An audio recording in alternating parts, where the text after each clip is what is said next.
Olá, sejam muito bem-vindos a mais um episódio do Papo de Gente. Por aqui, a gente fala sobre comunicação e cultura organizacional com propósito. Gente, sejam muito bem-vindos. É uma satisfação ter vocês por aqui. Hoje estou recebendo uma convidada muito especial, uma amiga, uma profissional excelente da área de comunicação, Conexão Rio de Janeiro. Como vocês podem ver, hoje a gente está aqui online. Isabela Pimentel, boa noite, Isabela, tudo bem? Boa noite, todo mundo aqui do Papo de Gente, todo mundo que acompanha aqui o excelente podcast que a André está comentando. Estou sempre recomendando aos clientes, aos alunos, está um verdadeiro sucesso. É uma honra participar aqui com vocês. Obrigada, Isabela. Olha, gente, deixa eu apresentar a Isabela. A Isabela, ela é mestre em mídias digitais pela Universidade Federal do Rio de Janeiro, é especialista em comunicação integrada, professora, pesquisadora e autora do livro Ouvir Dizer, que foi lançado em 2022. Eu estive lá presente, prestigiando essa minha Verdade. amiga, e a gente vai falar um pouquinho disso também, porque o assunto do Ouvir Dizer interessa a todos que estão aqui, que são os boatos, a rádio peão, né? Para falar assim de uma forma mais popular. Mas, Isabela, a razão de eu ter convidado você para nosso bate-papo de hoje, para o nosso papo de gente, é que a gente possa trazer um pouco de esclarecimento sobre as áreas de comunicação. É uma dor para muitas empresas, né? Não importa o porte, gente, seja pequeno, seja média, seja grande porte, as empresas têm dores com relação à parte de comunicação, à cultura organizacional. Então, o nosso bate-papo de hoje vai trazer um pouco de luz sobre isso. Isabela, comenta com a gente por que é tão desafiador para uma empresa, seja qual for o porte dela, ter uma área de comunicação estruturada. Bom, essa pergunta é aí um desafio que todos os dias as empresas enfrentam, né? Eu acho que especialmente no cenário pós-pandemia, a gente passou por uma mudança no consumo de conteúdo, né? O que acontece é que hoje a gente está na economia da atenção, então muitas empresas ainda estão planejando a comunicação quando planejam, né? Com a cabeça antiga. Não dá para a gente, nessa era digital, com tanta informação, com esse excesso de informação e falta de atenção, se comunicar com o colaborador, com o parceiro, com o acionista, pelos mesmos canais e com a mesma forma igual. Né? A gente tem que diversificar os conteúdos para os diferentes stakeholders. Então, eu vejo que a comunicação acaba ainda sendo um desafio muito grande em organizações de vários portes, tá? A gente está aqui falando diretamente para empresários, né, para parceiros, para profissionais de gestão. O principal desafio que eu acho que ainda precisa ser mais debatido é a associação exatamente entre comunicação e gestão. Porque na maior parte das organizações que eu trabalhei, que eu gerenciei projetos, a gente ainda vê uma visão muito operacional e tática da comunicação, como a gente estava falando mais cedo, né? Sem processos, Uhum. com foco em criação de canais da moda. A gente não pensa ainda, né, aqui no contexto brasileiro, e isso aí falando de maneira geral, a comunicação como um pilar estratégico. A gente acaba pensando muito em comunicação igual a criar canal, ou comunicação é mandar um informe, ou comunicação é emitir uma mensagem. A gente acaba não tendo nessa rotina, né, que a gente fala aí de apagar incêndios, de padaria, tendo tempo para estruturar processos, para pensar assim, como que essa campanha, ela não vai gerar só likes no Instagram, mas como que essa campanha vai me fazer ganhar um prêmio na área de sustentabilidade? Ou como essa campanha vai me ajudar a fortalecer a minha marca empregadora, que também é um outro desafio que as empresas acabam confundindo muito, né? A gente está muito na camada operacional, pensando no post, no TikTok, no conteúdo. O que a gente ainda não despertou, e aí a gente, enquanto todo, é no potencial da comunicação como um catalisador de negócios, né? Que é até uma proposta da Manchete. Eu acho que a gente precisa olhar a comunicação dessa forma, né? Como a gente falou aqui mais cedo. Comunicação é trabalhar com reputação, com ativos de marca. Então, o nosso maior sonho, assim, enquanto comunicadores, é sensibilizar os empresários sobre esse papel estratégico da comunicação. Porque canal, conteúdo, isso a gente já tem muito, e a gente tem criatividade, e a gente vai entrar na moda, vai entrar na trend, mas a questão não é essa. Enquanto a gente não sair desse ciclo vicioso de mais conteúdo, mais post, mais canal sem propósito, a gente não vai chegar no patamar da governança, que é colocar a comunicação ali ao lado do ESG, né? Colocar a comunicação na mesa de decisão, num processo de mapeamento de risco, porque sem essa camada de gestão, a comunicação vai continuar sendo aquele setor que é chamado para criar uma peça, mas que não participou da decisão estratégica que envolveu a criação dessa peça. Então, a falta de visão estratégica e a preparação também de uma estrutura de governança que suporte processos de comunicação estratégica, eu acho que são as maiores dores que a gente encontra nas organizações no Brasil. Olha, eu vou complementar, Isa, porque é o seguinte: a Isa tem a comunicação integrada, que é uma empresa que desenvolve projetos de grande porte, de projetos de comunicação de grande porte. Quando a Isa fala dessa forma, fica parecendo que todos os projetos de comunicação são iguais. Não são. Só para a gente deixar claro aqui, projetos de grande envergadura ou de pequena ou porte, eles sempre precisam de uma coisa importante, que é a maturidade, é o que ela falou. A maturidade da liderança, principalmente, para abraçar esse projeto, para entender a forma estratégica e não cair justamente no problema que ela acabou de dizer, que é achar que é focado só em comunicado, em post. Por que a gente alerta tanto isso? Porque quando a empresa não se compromete, ela pensa que a comunicação é simplesmente uma área que vive para apagar incêndio. Ela falou aqui pastelaria, né, padaria, e não é. A comunicação é para estar no ponto estratégico das empresas. Não importa o porte, gente. Tem empresas que não têm nenhuma área de comunicação. Elas têm o menino do que faz a arte, o menino que manda a newsletter. Jornalzinho. Isso, o menino que faz o Instagram. A gente não está querendo falar mal de nenhum canal de comunicação aqui, não é isso.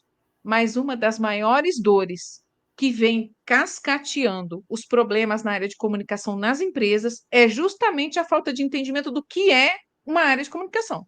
Certo, Isa?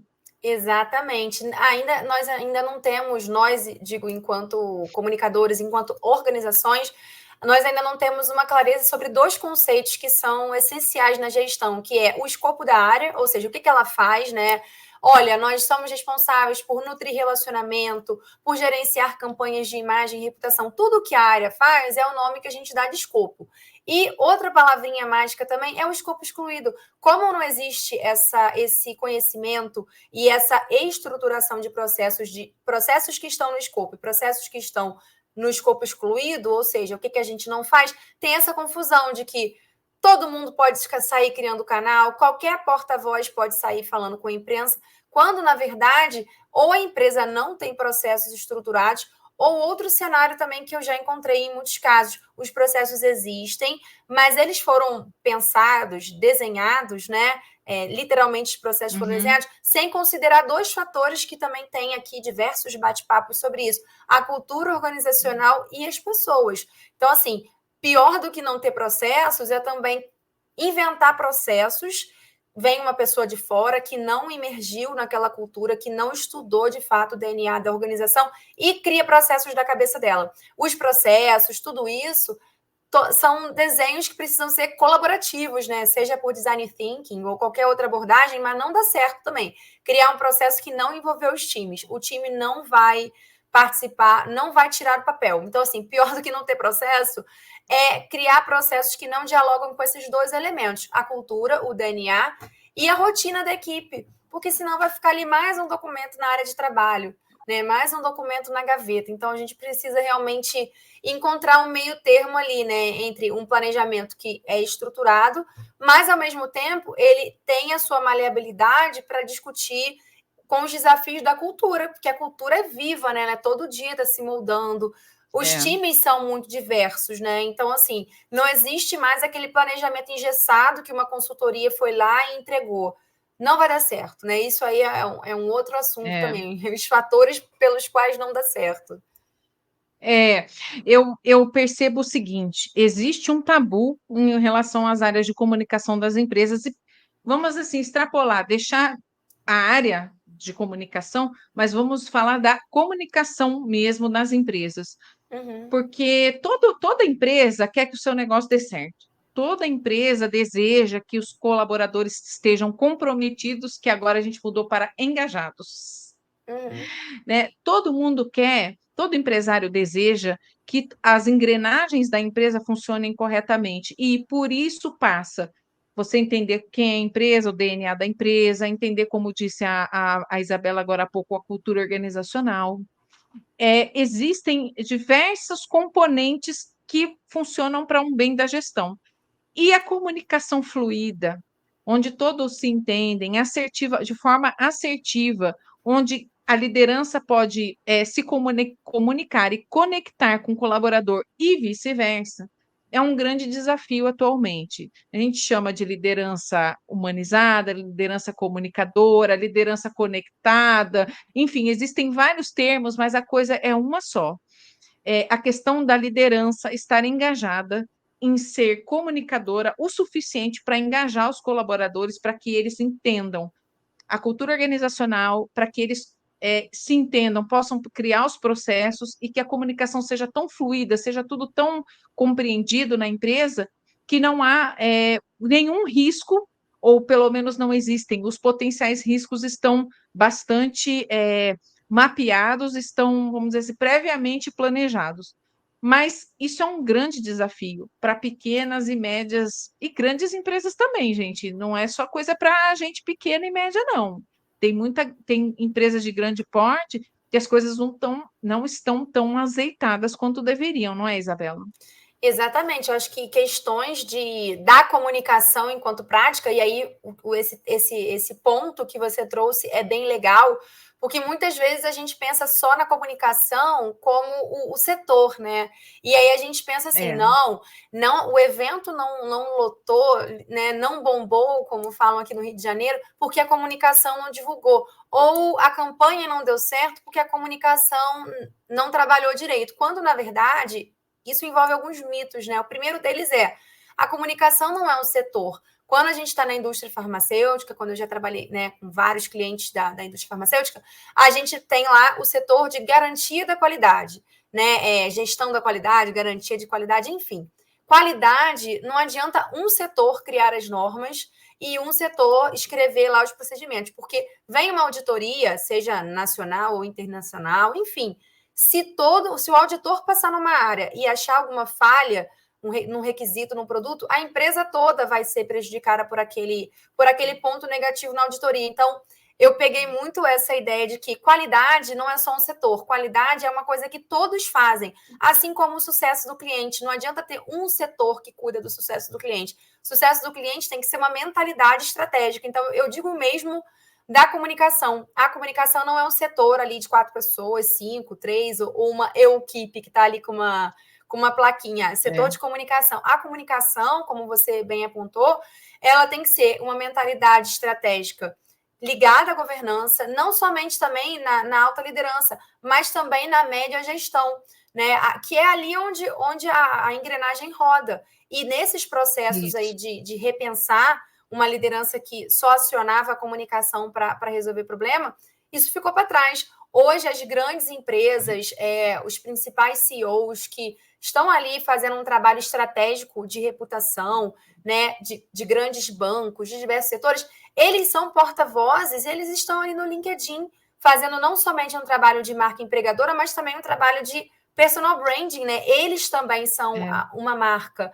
Então, assim, esse líder isso. distante, isso acabou. O líder precisa realmente se apropriar desses valores, porque ele também é um catalisador dos valores para a empresa. Eu discordo um pouco dessa história de que o líder é um canal, porque não é legal pensar no líder como um objeto, mas eu costumo dizer nas mentorias e nos projetos que o líder ele é um facilitador da comunicação, ele é um catalisador e um facilitador, porque ele vai ajudar a empresa a divulgar os valores ali para vários setores. E tem a questão também que a Betânia Tanuri fala, que a liderança é pelo exemplo, né? Então, assim, você vê um líder próximo, que ele realmente vive os valores que estão lá colados na parede, isso realmente engaja. E isso, assim, dá para as equipes um outro fôlego. Quando a gente vai fazer diagnóstico, a gente vê, né? O que o pessoal acha do presidente? Pô, o presidente, ele está aqui, ele está próximo. Então, acho que, além do setor de comunicação, a gente tem que repensar as práticas. E, para repensar as práticas, a gente precisa pensar em programas, em treinamentos, em projetos que envolvam a alta e a média liderança. Eu acho que isso é essencial, né? Não só nas redes sociais, mas dentro de casa. Eu tenho você acabou de falar de um livro, tem um livro também da Carolyn Taylor chamado Walking the Talk, que é a cultura através do exemplo, onde também se fala bastante sobre isso. Você fala da questão de que o líder não pode ser visto como vamos dizer assim, você gosta de falar que ele é um catalisador, um propagador, né? O líder ele tem uma grande responsabilidade. E isso a gente fala tanto em nível de presidência, diretoria, quanto a média liderança, né? Eles têm a responsabilidade de propagar a cultura organizacional da empresa, pelo exemplo, né? Então, assim, é um desafio? Porque ele tem uma missão que está conectada com outra missão. Ele é um catalisador, ele é um propagador da cultura organizacional e, ao mesmo tempo, ele precisa ser um bom comunicador e não ser tóxico. Porque ele só vai conseguir liderar pelo exemplo, ele só vai conseguir propagar essa cultura organizacional e vivenciar e fazer com que todos vivenciem a partir do momento em que ele pode ter uma comunicação fluida, a partir do momento em que ele, você falou que você não gosta muito, mas acho que influenciador. O líder hoje ele é um influenciador, ele é um influenciador dentro da empresa e fora da empresa. Por que dentro da empresa? Porque se ele tem o papel de consolidar e propagar a cultura organizacional para conduzir a gestão, ele é um influenciador dos colaboradores, da liderança, da média liderança. E fora, ele é um influenciador porque ele leva a marca. A reputação, tanto dele quanto da marca da empresa que ele trabalha, vão junto com ele, onde ele for. Então, ele passa a ser um influenciador corporativo bastante forte.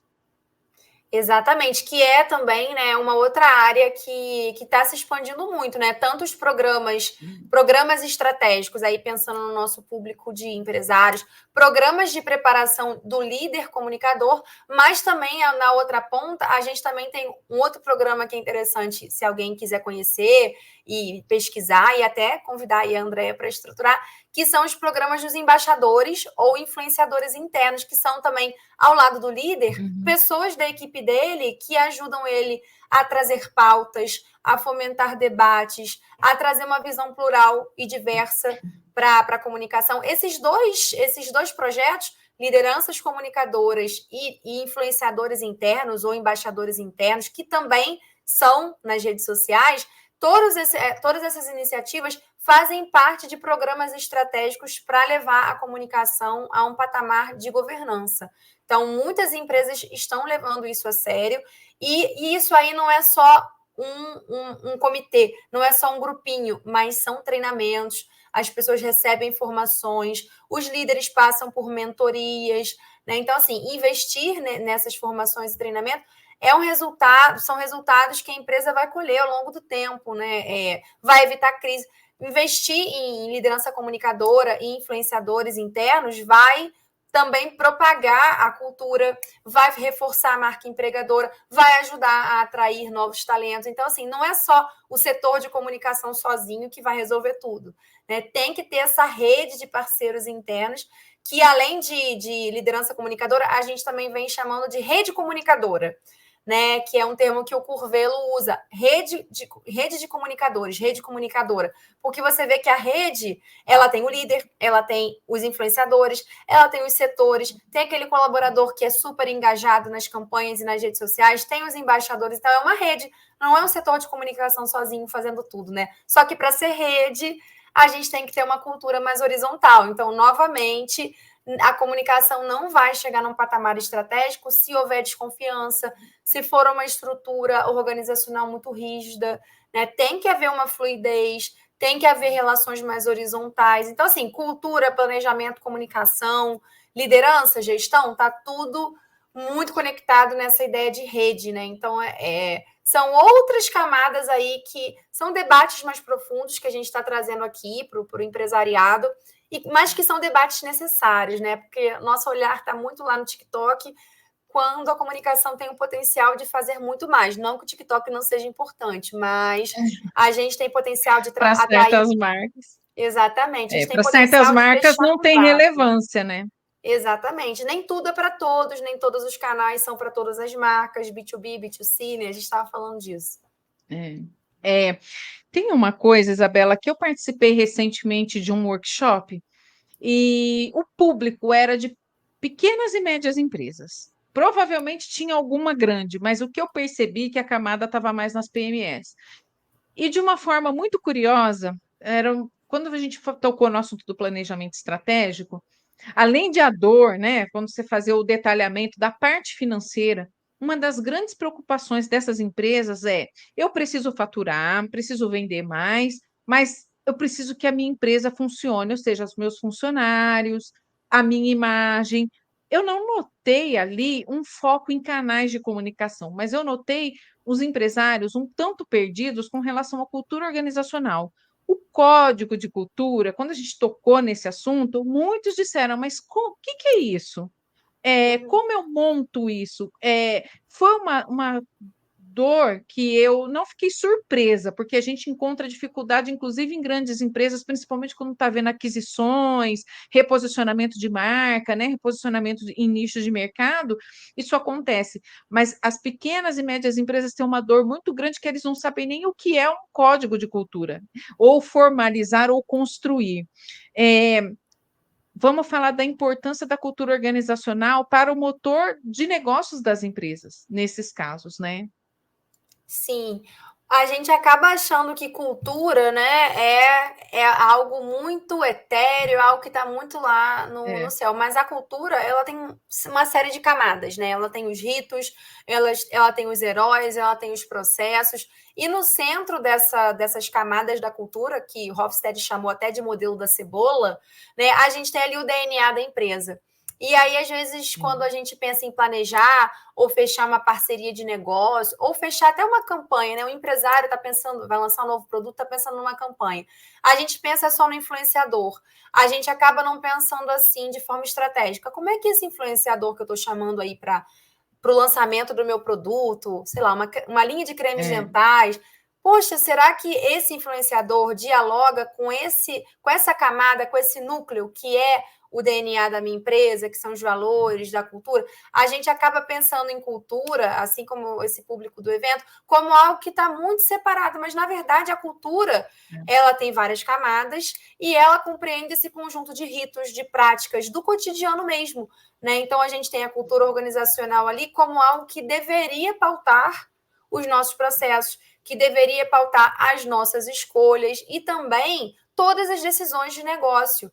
Então, novamente falando do caso de influenciadores digitais, né? Muitas vezes eu vejo empresários pensando assim: vou escolher esse influenciador porque ele é meu amigo, ou eu vou escolher esse influenciador para ser o rosto da minha campanha porque eu acho ele legal, porque ele tem muitos likes. E aí a gente traz um influenciador, que na verdade é um trabalho de junção de marca. Você está juntando o nome da sua Sim, sim. empresa com a marca, né? É o que a gente chama de branding, falando assim de uma forma não técnica, é associação de marca mesmo. E aí a gente não pensa que se esse cara, se essa moça, se esse rapaz, se ele tem valores que são completamente contra o DNA da minha empresa, eu posso estar me expondo a uma associação de imagem negativa. Eu posso estar trazendo danos reputacionais, riscos à minha empresa, e até o lançamento do meu produto pode ser um completo fracasso. Então, esse exemplo que eu estou dando, que é meio simplório, mas ele ajuda a pensar a gente assim: a cultura organizacional e os valores e o DNA, elas deveriam pautar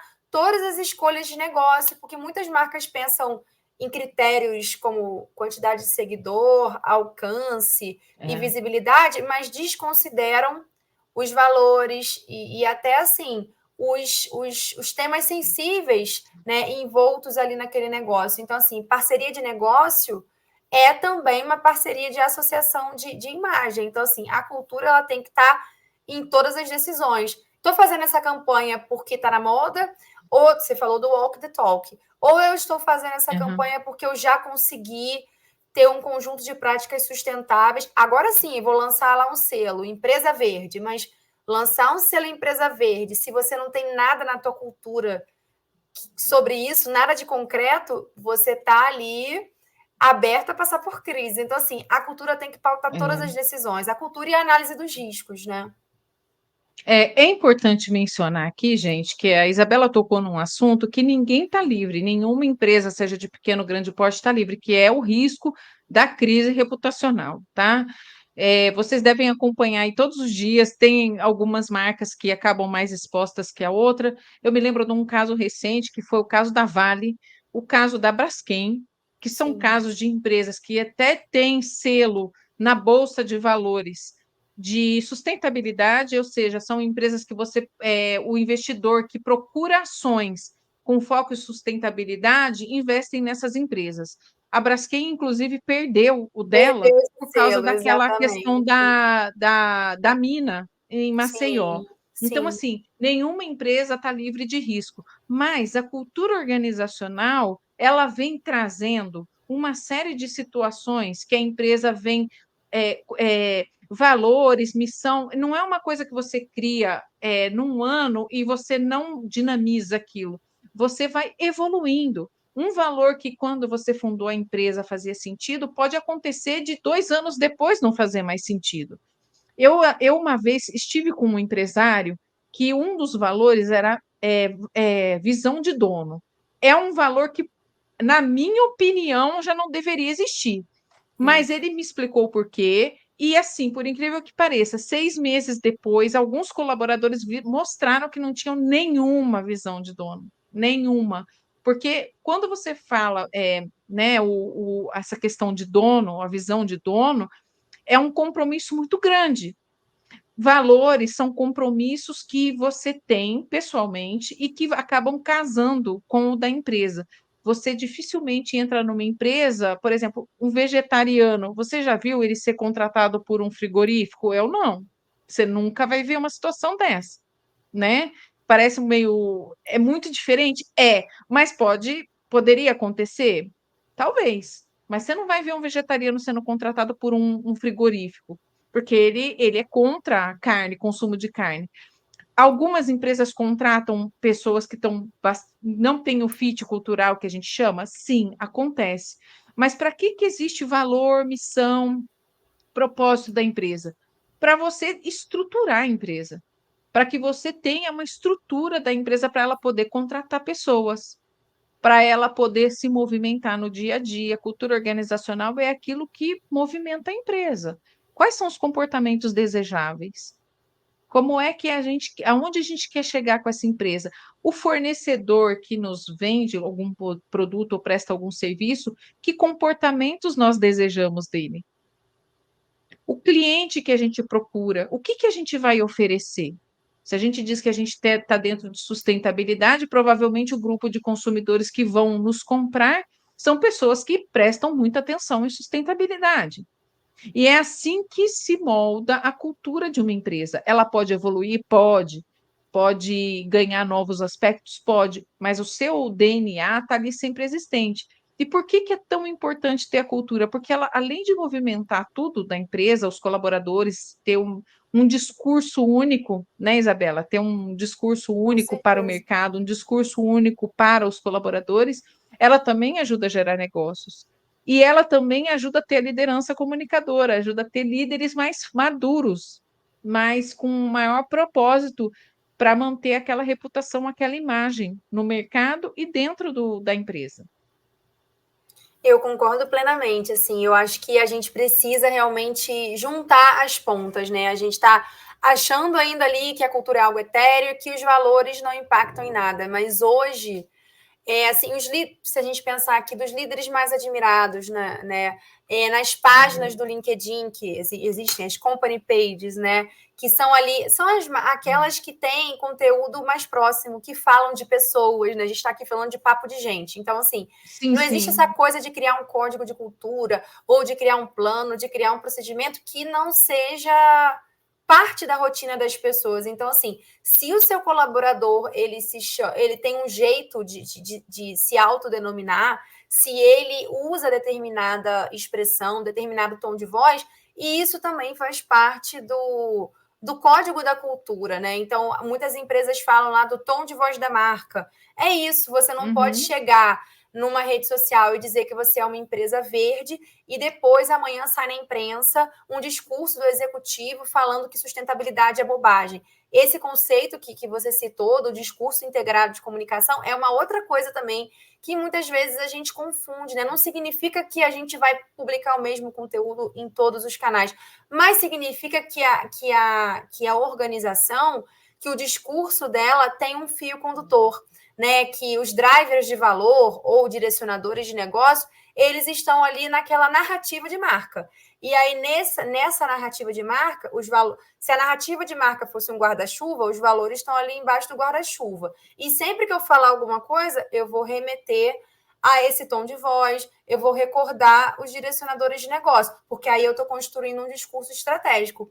Ao contrário disso, eu vou estar falando coisas e fazendo campanhas que, na verdade, é um jeito de falar genérico. Então, assim, as marcas mais familiares que fazem parte da nossa jornada são aquelas que a gente olha um texto e fala: esse é o jeito de falar da Andrea, pensando numa pessoa física, ou esse é o jeito de falar da marca tal. Olha essa campanha. Eu nem vi ainda o CNPJ por trás, mas eu sei que essa campanha tem cara da empresa tal. Então, isso é construir, isso é utilizar a comunicação para fortalecer negócios, para fortalecer reputação, para gerar impacto positivo também para a sociedade, né? A gente está falando aí de empresas conscientes, né? A gente está vivendo todo esse debate aí sobre o ESG ou ISD, e isso também tem muito a ver com a liderança comunicadora, tem muito a ver com essas culturas mais horizontais. Então, a gente está passando por um momento de transformação nas práticas de comunicação, né? E isso aí vai muito além do setor, nas práticas mesmo, né? Nas práticas de comunicação pelas empresas e o papel que elas têm na sociedade também. É muito importante que se diga o seguinte: a comunicação, a área ou a pessoa ali que está designada para articular estratégias de comunicação, ela precisa ser estratégica. Tudo isso que nós estamos passando por aqui, gente, tudo isso resulta numa coisa só: é na reputação de uma marca, de uma empresa. E a área de comunicação, sendo estratégica, ela mapeia alguns pontos de vulnerabilidade que podem ameaçar essa reputação. Ah, mas a marca tem uma parte de financeira? Tem a parte de governança? Tem a parte de acionistas? Tem também. Tem a parte digital? Tudo isso, uma área de comunicação, um profissional que esteja mais conectado com comunicação, ele vai mapear, ele vai ter uma visão, a gente fala estratégica, por quê? Porque ele precisa ter acesso a todas essas áreas. Ah, mas eu sou uma pequena empresa, eu sou uma média empresa. Tudo bem, você pode não ter aí um grupo grande de acionistas, os investidores. Vamos falar de startups. As startups, elas têm um DNA bem diferente.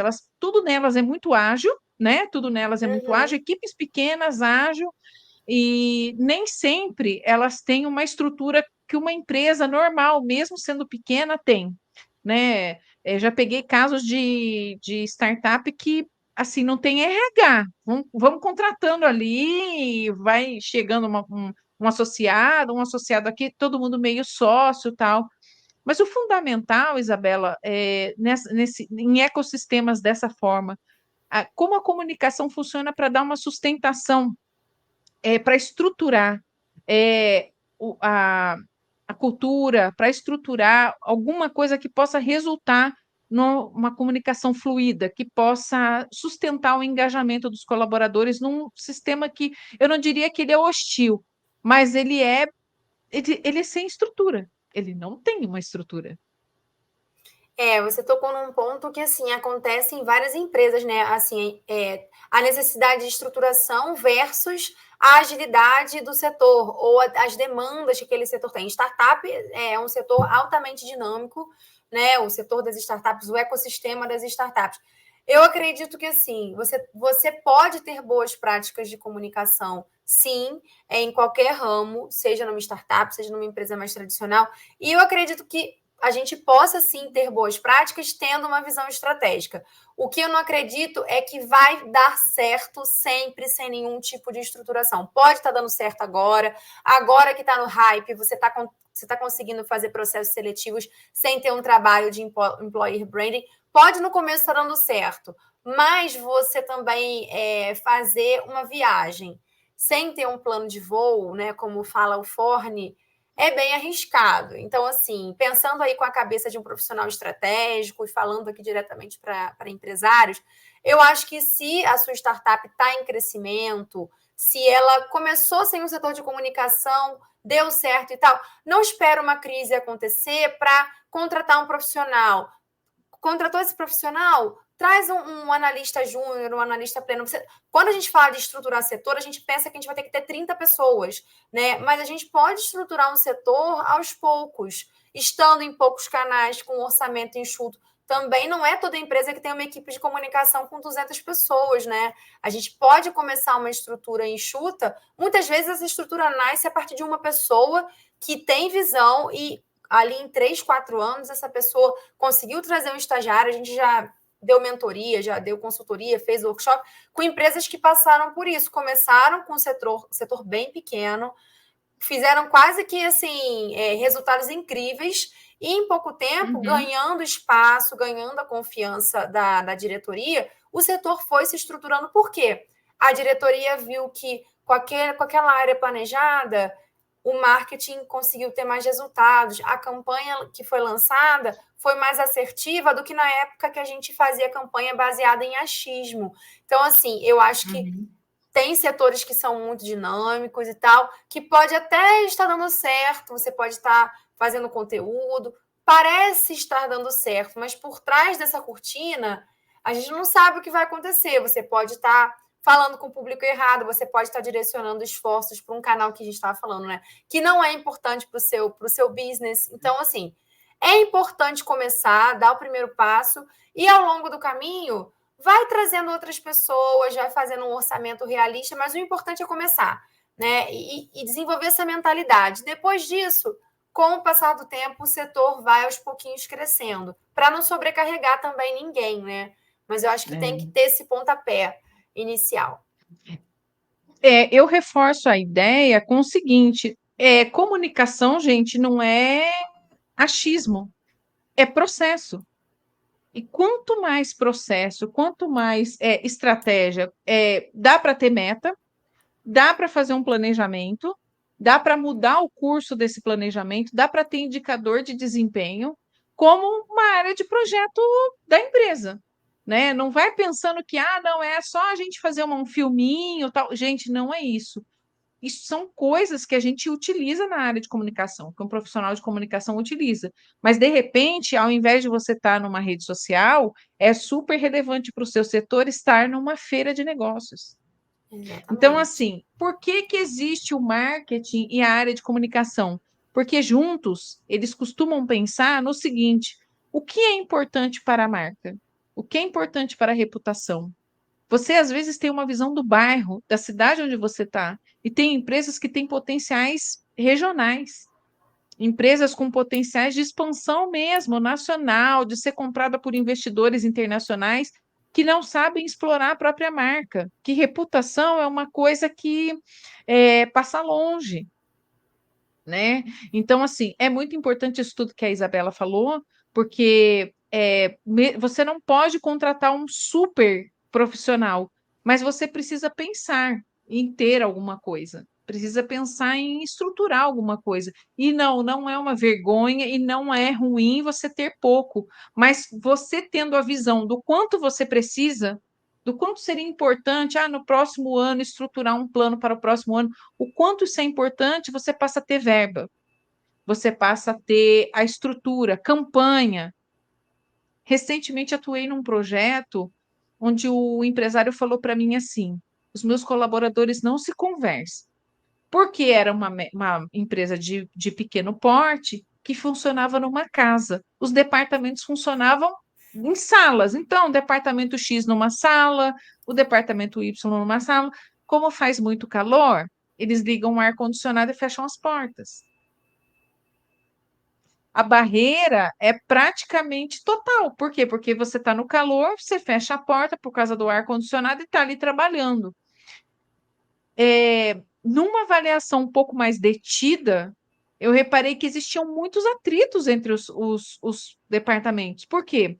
Porque o fulano A acha que no departamento B ele tem que parar o que está fazendo na hora para me atender porque eu tenho essa demanda. E por aí vai. Isso é quase uma coisa que não acontece, viu, gente? Isso que eu estou falando é uma coisa que quase não acontece, está todo mundo resolvido, foi só nessa empresa que eu vi. Porém, gente, isso é mais comum do que a gente vê, entendeu? Departamentos que não sabem o que o outro faz. Ah, não sei o que que departamento faz. Poxa, mas você já está aqui há mais de um ano e você não sabe? Não, eu não sei. Você tem que me contar.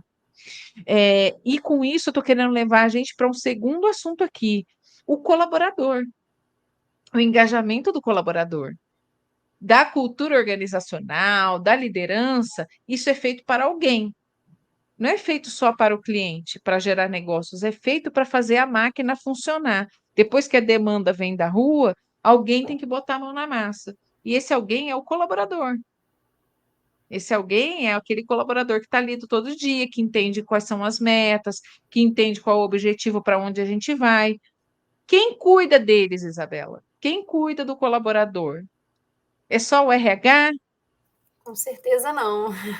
Toda a estrutura, né? É o mesmo caso da comunicação e da qualidade, né? Esse foco no primeiro e principal embaixador da marca ao lado dos clientes, esse foco tem que estar em todos os setores, né? Em cada líder. Então, assim, a gente pode ter uma política de gestão de pessoas que é um protocolo da área de pessoas, mas se cada líder não for treinado e capacitado para estar alinhado a esses valores da política de reconhecimento e valorização, não vai adiantar. Né? Então, assim como comunicação e como qualidade, esse compromisso e esse zelo e esse olhar para as pessoas, que sem elas nada acontece, nem a comunicação, nem as vendas, esse olhar também tem que estar em tudo. É igualzinho ao sucesso do cliente, né? Tem um livro aqui que eu sempre recomendo, que é Estratégia Conectada, do Nicolai Christian. E esse livro ele traz uma brincadeira bem legal, né? Você criar um setor de sucesso do cliente e achar que ele vai ser responsável por uma mudança de processos e uma transformação na forma como você se comunica, é você achar que um barquinho pequeno vai ser capaz de puxar ali um Titanic. Não é a criação de um setor que vai mudar a cultura e a mentalidade organizacional. É a mesma coisa. O sucesso do cliente tem que ser um compromisso de todas as pessoas, não só de um setor que está com uma plaquinha lá na porta. Comunicação, mesma coisa, qualidade nos processos. Processo também tem que ser uma coisa de todas as áreas, porque se só uma cria e a outra não participa, vai emperrar, vai paralisar. Então, assim, todo processo tem que ser trabalhado ali numa perspectiva de rede.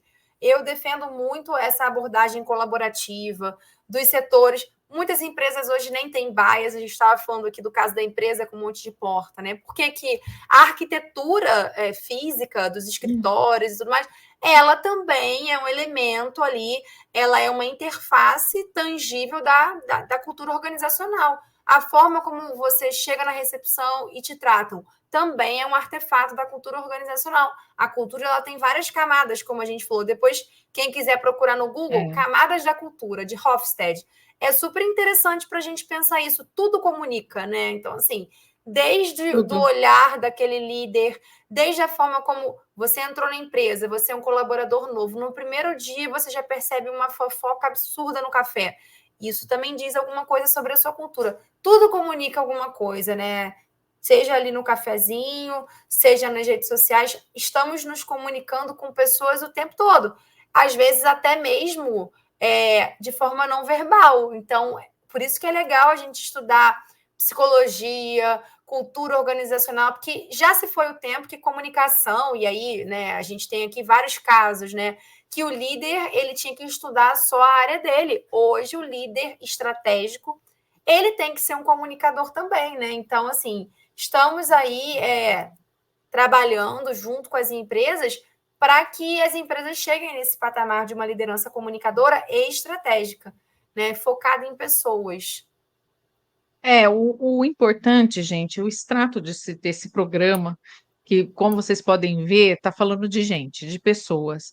É impossível que você tenha um corpo organizacional sem pessoas. É impossível que você estabeleça uma forma de trabalho, que você mantenha, construa e consolide uma reputação sem você ter pessoas. Você pode escrever isso, pode botar no PowerPoint, pode botar no site, pode falar bonito, mas a verdade é uma só. As pessoas são muito importantes em tudo. Então, esse caso que eu citei das portas é um elemento físico, tá? Vamos mudar de lugar, de sede? Não, nós vamos ficar aqui porque compramos recentemente. Então, nós temos que criar dinâmicas que eles saiam dessas salas. Entende? Todos têm que estar envolvidos, todos os colaboradores têm que estar envolvidos. É o caso, já viu de gente, já ouvi um caso uma vez que eu estava num congresso de marca empregadora, uma pessoa do RH falou assim: eu tenho um problema com um funcionário que ele é mal-humorado, ele não fala com ninguém. Você entra, dá bom dia, aí ele. Entendeu? Ele não fala com ninguém. Ela falou assim: não é só comigo, é com todo mundo. As pessoas se sentem desconfortáveis na presença desse colaborador, porque ele é muito bom tecnicamente, mas de relacionamento, você não pode chegar perto dele que ele espana. Gente, uma empresa precisa olhar para isso. Tecnicamente, a gente é bom, todo mundo tem estudo, as pessoas conseguem comprovar sua competência técnica, conseguem, mas tem uma que não, que é a competência relacional. A Isabela falou no assunto de fofoca, tudo. Ela é autora de um livro chamado Ouvir Dizer. Já já ela vai falar dele. Parte dessas questões que passam pelo corredor estão relacionadas com pessoas que entendem mal as mensagens, pessoas que pegam uma situação que elas não estão bem, elas não se sentem valorizadas, elas viram um conteúdo para uma outra situação, e isso acaba influenciando os outros. É muito importante que você, empresário de qualquer porte, entenda o seguinte: sua empresa é feita de pessoas. Não adianta ficar ditando regra, não. O pessoal só vai engajar, as pessoas só engajam quando elas são envolvidas no processo, elas põem a mão na massa, elas decidem também. Não é isso, Isabela? Com certeza.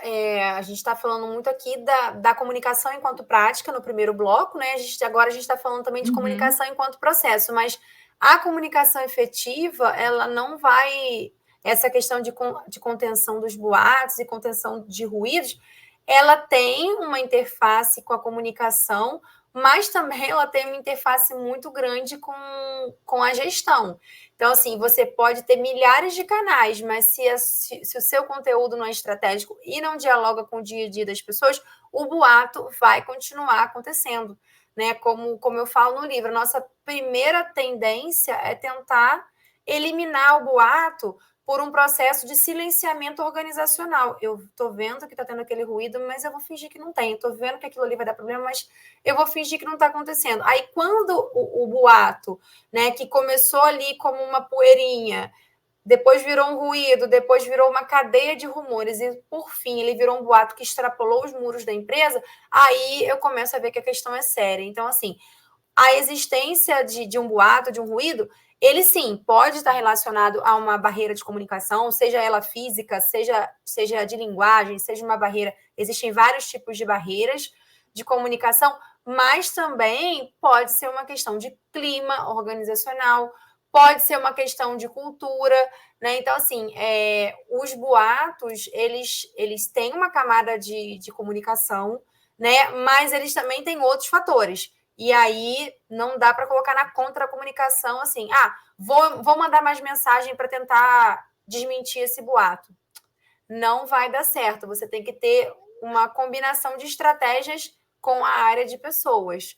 Né? Você tem que mapear de onde partiu aquele boato, você tem que entender o que está acontecendo naquela área, você tem que fazer um diagnóstico. Tem uma série de medidas de contenção para você trabalhar, né? Não é só informar mais, é comunicar. E comunicar precisa mapear o foco daquele ruído, depois entender por que aquele assunto virou um boato, e aí sim criar programas de comunicação, ter os seus parceiros, né? Para evitar que isso chegue ali a virar uma crise numa rede social, enfim. É um trabalho grande, né? É um trabalho bem grande.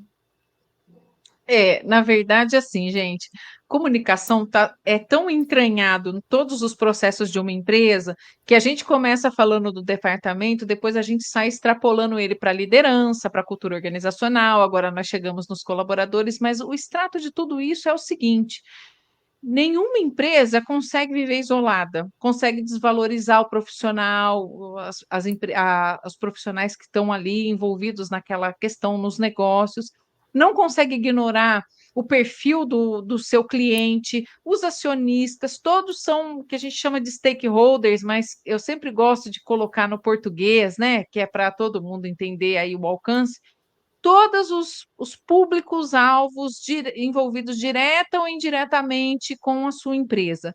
Todo mundo que de alguma forma se comunica, tem contato, trabalha, mexe no teu negócio, está envolvido no teu processo, é um público-alvo. Seja cliente, seja o pessoal que está por trás, os fornecedores, enfim, todos eles colaboram para uma coisa só, para fortalecer ou para derrubar a sua marca. Todos eles colaboram para fazer a máquina da sua cultura e da sua marca girar, para aquilo ir para o mercado, para aquilo funcionar. É sobre isso, comunicação é sobre isso? É sobre isso também. Comunicação é sobre isso, comunicação integrada, né, Isabela? É sobre isso também. Com certeza, e não dá para ver a comunicação só como responsabilidade de um setor, né? Como a gente falou aqui, tem que estar na mentalidade do empresário, porque o contrato que você fechar, para você gerar um valor a partir desse novo contrato, para atrair novos contratos, alguém vai ter que comunicar isso. E para fazer esse processo, vai ter que ter alguém de comunicação lá orientando, mapeando os canais adequados. Então, a comunicação está em tudo que envolve negócio.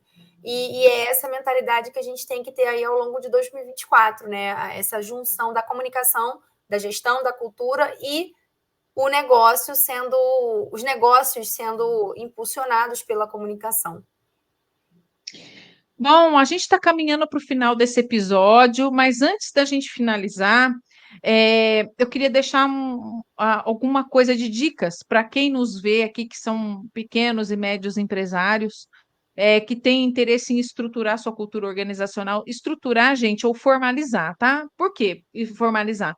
Porque a cultura organizacional não é uma coisa invisível, é como a gente falou ao longo do programa, ela já existe. Então, a gente precisa formalizar. Então, vamos deixar aqui algumas dicas para que ele possa, caso ele não tenha alguém que faça, mas que possa abrir a mente dele para o que ele precisa fazer em 2024 para decolar a sua comunicação, para decolar a sua marca a partir de um fortalecimento de cultura organizacional, uma comunicação com propósito. Vamos começar? Começa, Isa, dá uma dica. Olha, eu acho que assim, para uma empresa de qualquer porte que ainda não tem um setor de comunicação, acho que o primeiro passo é trazer ou um profissional interno, ou uma agência, ou uma consultoria especializada e conduzir o que a gente chama de diagnóstico, ou seja, antes de criar canal, antes de contratar uma agência, faça esse diagnóstico, seja internamente, seja trazendo uma agência de consultoria especializada. Faz esse diagnóstico para você tirar uma foto das demandas de comunicação, das principais falhas, né? De como os setores estão se comunicando, se tem barreira, se não tem. Esse diagnóstico, que a gente chama de um retrato, vai te dar um panorama. E aí não adianta você querer sair fazendo contratação, contratar ferramenta sem passar por esse diagnóstico. Sair criando canal sem passar pelo diagnóstico, ou sair fazendo campanha sem ter esses direcionadores, pode te levar à crise. Então, assim, o primeiro passo é pensar nessa pesquisa, nesse diagnóstico, para entender mesmo assim, em que terreno eu estou pisando. Aí, depois disso, do diagnóstico, você vai ter ali um panorama e vai saber montar um plano de comunicação, projetos de comunicação, e aí vai estruturando o seu setor com projetos, pessoas, aí você contrata, né? Seja um time in-house, ou seja uma agência que vai cuidar da sua comunicação, mas tudo precisa partir do diagnóstico. Sem isso, é dinheiro jogado fora, porque você vai estar trabalhando com base no achismo, que não é o ideal. Então, a minha dica para você, empresário, para você que está interessado nisso, depois do diagnóstico, é muito importante que para fazer esse diagnóstico e também para fazer jus ao desdobramento que ele vai te dar, que é o planejamento da comunicação e o plano tático, é muito importante ter um sponsor. É muito importante que haja um líder que Sim, abrace isso. Por quê, gente? Porque a gente pode fazer o melhor dos diagnósticos.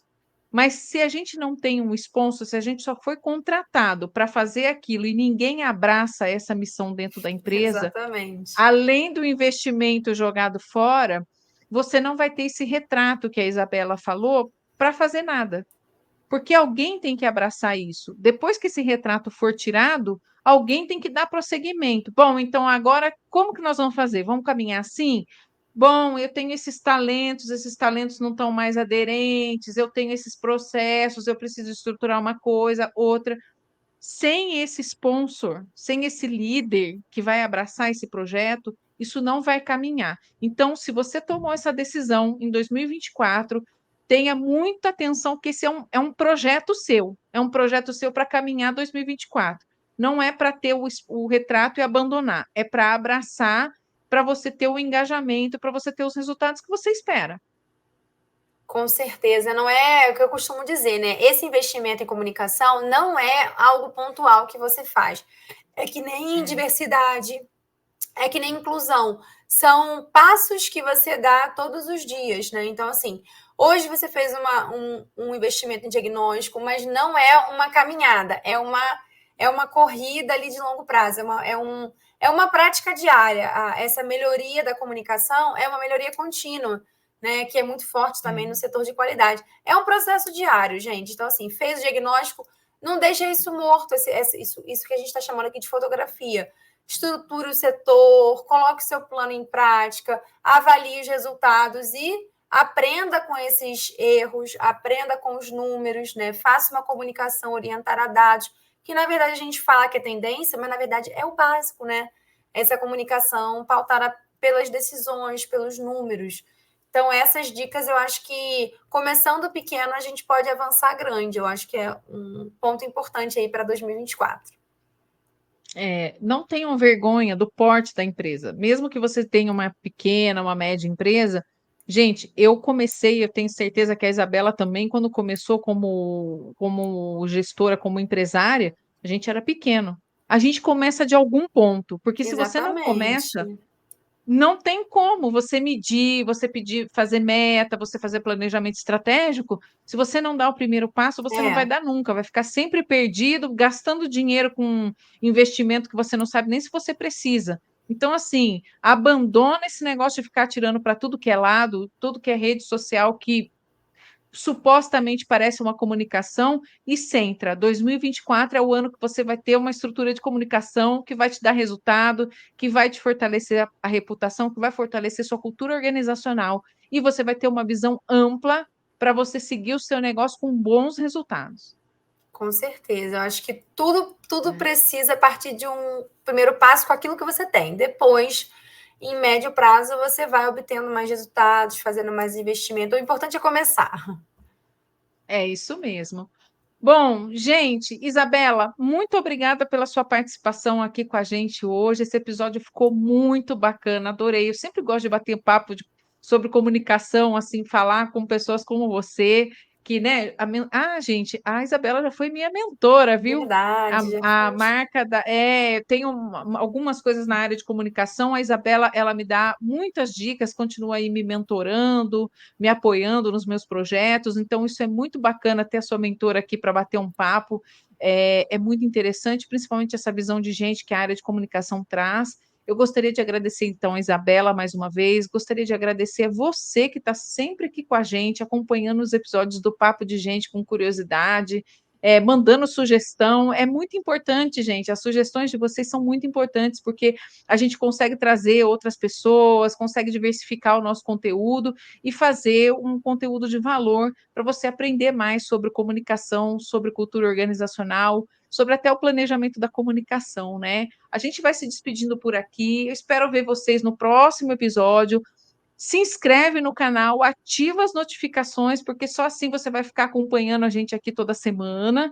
E eu espero que você tenha ótimos resultados na comunicação da sua empresa em 2024. A gente está aqui para te oferecer um conteúdo que possa te trazer esse conhecimento e te colocar em contato com profissionais de comunicação, de cultura organizacional, de gestão de pessoas que vão trazer qualidade e resultado para você e novas ideias. Meu muito obrigada e até a próxima.